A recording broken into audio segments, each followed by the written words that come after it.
ناظرین، آپ کو عرفان رشید کا السلام علیکم پہنچے۔ میں یہاں پہ سرگودا آرٹس کونسل میں آیا ہوں۔ یہ بہت بڑا ہال ہے ان کا، یہ بیسمنٹ ہے۔ یہاں پہ ابھی مشاعرہ ہوگا تو اس میں نے بھی شرکت کرنی ہے۔ حضرت ڈاکٹر علامہ محمد اقبال رحمۃ اللہ علیہ کے حوالے سے آج ان کا 148واں یوم پیدائش ہے۔ حضرت ڈاکٹر علامہ محمد اقبال رحمۃ اللہ علیہ 9 نومبر سن 1877 کو پیدا ہوئے تھے اور کشمیری شیخ تھے۔ انہوں نے اپنا قانونی فلسفیکل علم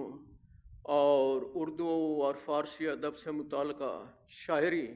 اور اپنے اسلامی جذبات سے کہ ان کو جید علماء حق کی جانب سے یہ بھی تسلیم کیا گیا تھا کہ وہ اللہ کے ولی ہیں، اور ان کو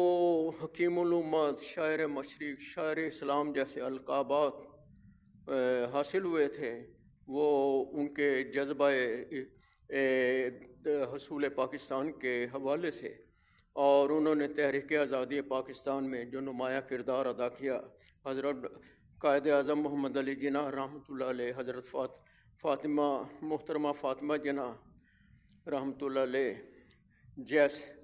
لیاقت علی خان، مولانا شبیر احمد عثمانی جیسے جید تحریک آزادی پاکستان کے رہنماؤں کے ساتھ انہوں نے مل کر پاکستان کا ایک نقشہ پیش کیا تھا۔ انہوں نے خطبہ الہ آباد میں، اور اس نقشہ کی بنیاد پر 23 مارچ 1940 کو پاکستان کے قرارداد پاکستان پاس ہوئی لاہور کے منٹو پارک میں، جسے آج کل یادگار پاکستان کے حوالے سے کہا جاتا ہے۔ یہ اس حال میں بیسمنٹ میں سرگودا آرٹ کونسل کی تحریک آزادی پاکستان کے حوالے سے بچوں کی اور دیگر تصاویر بنائی ہوئی ہیں، جو اپنی انفرادیت کے حوالے سے بڑی خصوصیت کی حامل ہیں۔ اور اس حال میں ابھی تھوڑی دیر کے بعد مشاعرہ ہوگا، جس میں سرگودا ڈویژن کے سرگودا شہر، ضلع سرگودا کے علاقوں، مختلف علاقوں سے آئے ہوئے نمایاں شعراء کرام حصہ لیں گے، اور حضرت ڈاکٹر علامہ محمد اقبال رحمۃ اللہ علیہ کے 148ویں یوم ولادت، جو 9 نومبر سن 1877 کو پیدا ہوئے تھے، اور جنہوں نے دنیا کا سفر کیا اور تحریک آزادی پاکستان کے حوالے سے ان کے جو علمی رموز تھے، ان کے ذہن میں جن کے خزانے تھے، اور انہوں نے یہ سوچا تھا کہ سر سید احمد خان نے جو محمدن کالج بنایا، جو بعد میں علی گڑھ یونیورسٹی کا درجہ اختیار کر گیا تھا، وہ بالکل صحیح تھا۔ اور انہوں نے اس قوم میں جس کو غلام بنا کر انگریزوں، ہندوؤں، اور اس وقت سکھ بھی ان سے ملے ہوئے تھے، اور خصوصاً ہندوؤں اور انگریزوں کی سازش سے اس قوم کو اتنا مغلوب کر لیا گیا تھا۔ ان کی خود پسندی، ان کی خودداری اور خودی سے ممیز جذبات کو سخت ٹھیس پہنچائی تھی کہ ان کو تعلیمی مواقع حاصل نہیں تھے، اچھی جابز نہیں ملتی تھی، انہیں اچھا روزگار نہیں ملتا تھا انہیں، جس کی وجہ سے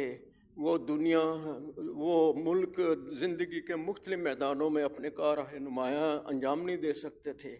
اپنی معاشی حالت ان کی اتنی ناگفتہ بے ہو چکی تھی کہ ان کو اس خواب غفلت سے جگانے کے لیے ڈاکٹر علامہ محمد اقبال رحمۃ اللہ علیہ نے اپنی اردو اور فارسی شاعری سے اس قوم کو جگایا۔ بانگے درا، بال جبریل، ارمغان حجاز اور جاوید نامہ اور فارسی کی دیگر کتب میں انہوں نے جو شاعری کی ترجیحات اور عصری تقاضوں کے حوالے سے اپنے خیالات پیش کیے، انہوں نے اس سوئی ہوئی قوم کو ایسا جگایا کہ تحریک آزادی پاکستان کے حوالے سے ان کی جو جدوجہد تھی وہ رنگ لے آئی، اور بہادر شاہ ظفر جسے ملک بدر کر کے رنگون بھیجا گیا تھا، ایسٹ انڈیا کمپنی نے اس بر صغیر کے علاقے میں مسلمانوں کی سلطنت کو ختم کیا تھا، اور اس وقت کے میر جعفر و میر صادقوں کو اپنے ساتھ ملا کر اس قوم کو مغلوب کیا گیا تھا، اور ابھی تک ان کی یہ سازشیں اب حصول پاکستان کے بعد بھی جاری ہیں، اور کئی اسلامی ممالک میں وہ اپنی پسند کی پپیٹ حکومتیں لاتے ہیں، اپنی پسند کی ایسی حکومتیں لاتے ہیں جن سے وہ اپنے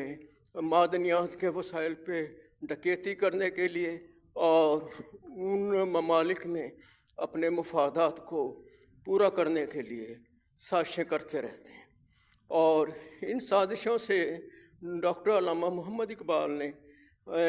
اس قوم کو ایسا شعور دیا کہ وہ رہتی دنیا تک اگر چاہیں تو ان کے افکار سے، ان کی شاعری سے باخبر رہتے ہوئے اپنے آپ کو حاکم بنا سکتے ہیں۔ کیوں؟ علامہ اقبال رحمۃ اللہ علیہ کہتے ہیں یہ تمام دنیا جو ہے اللہ تعالیٰ کی بنائی ہوئی ہے، اس پر اللہ کی حاکمیت ہی وہ جواز پیدا کر سکتی ہے کہ اللہ کا حکم چلے گا اس قوم ساری دنیا میں، اور کیونکہ اللہ وحدہ لا شریک ہی اس کا مالک ہے ساری کائنات کا، تو اس کے خلاف کوئی حکم نہیں چل سکتا۔ ہر وقت کا نمرود، فرعون، شداد، یزید، شمر، آخر وہ مٹے گا اور اللہ تعالیٰ کا حکم چلے گا۔ اس حال میں یہ دیکھیں بچوں بڑوں نے یہ جو تحریک آزادی پاکستان کے حوالے سے مختلف تصاویر بنائی ہیں، ان کی بھی نمائش جاری ہے، اور ان تصاویر سے بخوبی اندازہ ہوتا ہے کہ یہ ہمارا ملک پاکستان کتنی جدوجہد سے حاصل کیا گیا تھا، اور ہمارے اوپر اور ہماری نسل نو کے اوپر کن فرائض کون سے فرائض وابستہ ہیں کہ ہم ان کو عملی شکل دے کر اس قوم ملک کو قائم دائم رکھیں اور اگلی فردر کسی بھی ممکنہ غلامی سے اپنے آپ کو بچائیں۔ اب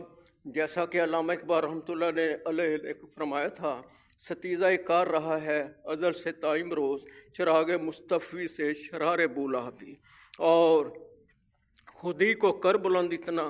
کہ ہر تقدیر سے پہلے خدا بندے سے خود پوچھے بتا تیری رضا کیا ہے۔ علامہ اقبال ڈاکٹر علامہ محمد اقبال رحمۃ اللہ علیہ نے اس قوم میں خودی کے جذبات کو جیسے اجاگر کیا اردو اور فارسی شاعری سے، وہ رہتی دنیا تک یہ منقش رہے گا، اور تاریخ کی کتابوں میں ان کو نمایاں حیثیت حاصل رہے گی۔ عرفان رشید آپ کو خدا حافظ کہتا ہے، اپنے ارد گرد کا خیال رکھیں۔ بہت شکریہ، خدا حافظ، السلام علیکم۔